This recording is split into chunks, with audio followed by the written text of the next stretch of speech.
Well, I'm not blind. I know that the Chicago Bulls have more talent, that they're better, but that doesn't mean it's going to stay that way. The fact of the matter is I believe in Tom Thibodeau. I believe that the New York Knicks defense will resurrect itself. I believe that they will prioritize games during the regular season more so than during the postseason. And as a result, they'll end up with a similar record to the Bulls, possibly better.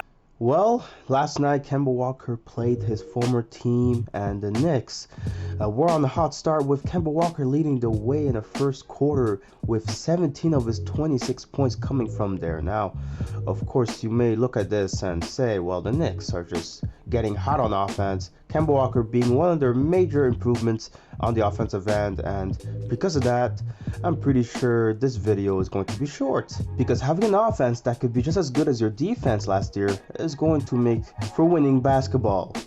But unfortunately, we don't live in that reality. The Knicks are horrible right now. Look at this. Barrett getting beat with Hayward going in the lane, and it's a 9-point lead for the Knicks. But that lead would soon be evaporated as Fournier turns it over, and boy, Fournier had a bad game. Only scored 5 points. He was 1 of 3 from deep, 2 of 6 overall. Hayward with a nice deuce right there. Kemba trying to make stuff happen as he gives the ball out to Randle after that screen, and Randle, wow, just mishandling the ball. He had a really bad game shooting wise. 1 of 5 from deep, 4 of 15 overall, only scored 10 points. And Julius Randle here going to sleep on defense. Man, this team really doesn't look good. Kemba Walker attempting a free to try to get something going, but just like that shot, he would miss his man on the defensive end as he has to close out to Rozier late, and Rozier makes him pay with that 3-pointer to tie the game. And Charlotte, man, they were going on the run. Beautiful use of the pick and roll where Plumlee gets an easy putback. And on the offensive end, Julius Randle just was horrible, like I said. And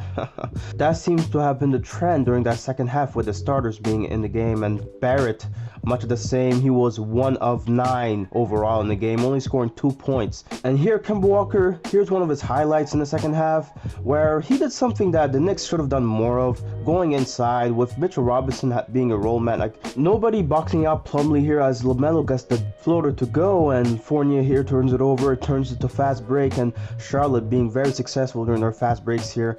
And you have now Kemba Walker again with the ball, and he passes it to Randle, who elects to take a free pointer. And I think the Knicks will need to really think about what their strategy is moving forward. And here you have Bridges with an open free pointer again. Defense is lagging here, and you have Rozier to Hayward, who passes it right back, and he's open, and the defense just does not know where to go. Here you have Terry Rozier baiting Kemba Walker to bite on the pump fake, and he gets the contested shot to go over Robinson. And the Charlotte Hornets offense, man, just easily getting buckets over the Knicks defense, who just haven't been as disciplined as they should be. And here is the nail in the coffin in the third quarter, where Hayward gives the ball to open Bridges, and he gets the free pointer to go. At that point, the lead will be flipped, being down 11, now being up 11. Randle here playing sloppy, trying to get a shot up to go, but it doesn't go. And the Knicks offense is just looking very cold in this quarter. The starters just underperforming. Fournier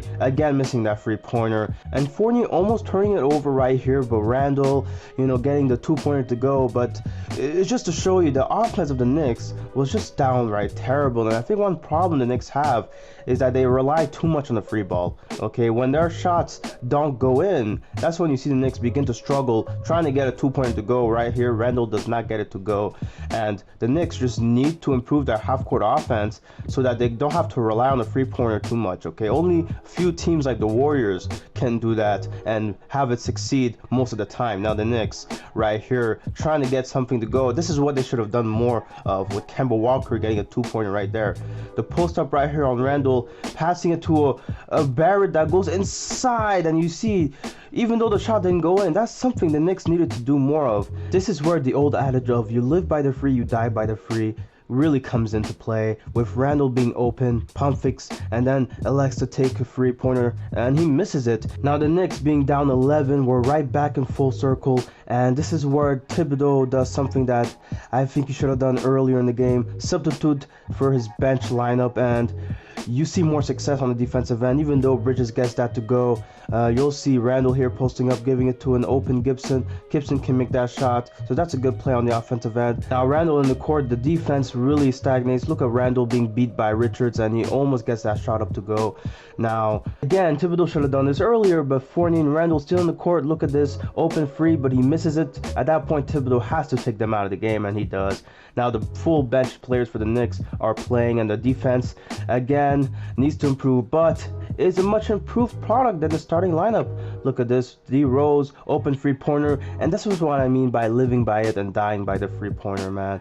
And you get right here a contested three-pointer, and even though Richards gets the putback to go, you have a defense in the Knicks that's much more intensified, plays with much more effort. Look at here in contrast to Randall, Obi Toppin making sure that the defender doesn't beat him. Martin has to shoot this contested shot, but misses badly. Now quickly here, getting these three-pointers to go, but again, the Knicks should not rely on this to win games, man. This next play is what's going to win you games. On a transition fast break, defense collapses on the Martin and gets him to shoot this contested shot, and the ball does go out of bounds, being touched last by the Knicks, and Gibson here being beat by Plumlee, but still makes an effort to contest the shot. Just incredible. Doing a good job defending Jalen McDaniels, and he has to pass it to an Oubre that's being contested tightly by Obi Toppin, and here the bench players are showing the starters how it's done. Now here McDaniels does get an open look, and he does get it to go, and Charlotte, man, just playing good on offense, and this is what I mean. The defense has to be what wins you games, with LaMelo here being tightly contested by D Rose,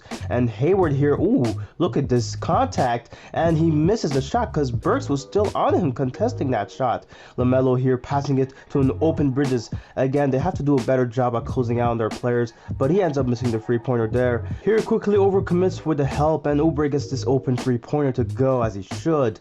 Now look at this transition defense from the Knicks. D Rose contesting LaMelo's layup right there, beautiful. And I know no matter how good of a defense you play on Oubre's three-pointer, he can get those to go, and Gibson, man, just cannot believe it. Here quickly making an effort to close out on Oubre's three-pointer. He misses that three-pointer, and LaMelo Ball right here with the dribbling, and he gives it up to Hayward, who gets this nice look to go, and he gets the deuce. And this was a close game all throughout, and the Knicks offense, ooh, getting blocked right there. Obi Toppin gets blocked, and you got Rozier, ooh, nice pump fake, gets inside, and look at that, nice job putting your body on the line there by D Rose. Obi Toppin making sure that LaMelo doesn't get this three-pointer to go, and although this defense was playing better than the starters, you could tell they were getting tired from playing all these minutes, and some of the starters had to be subbed in. Randall here being subbed in, and look at this open three-pointer from Oubre, and again he puts it in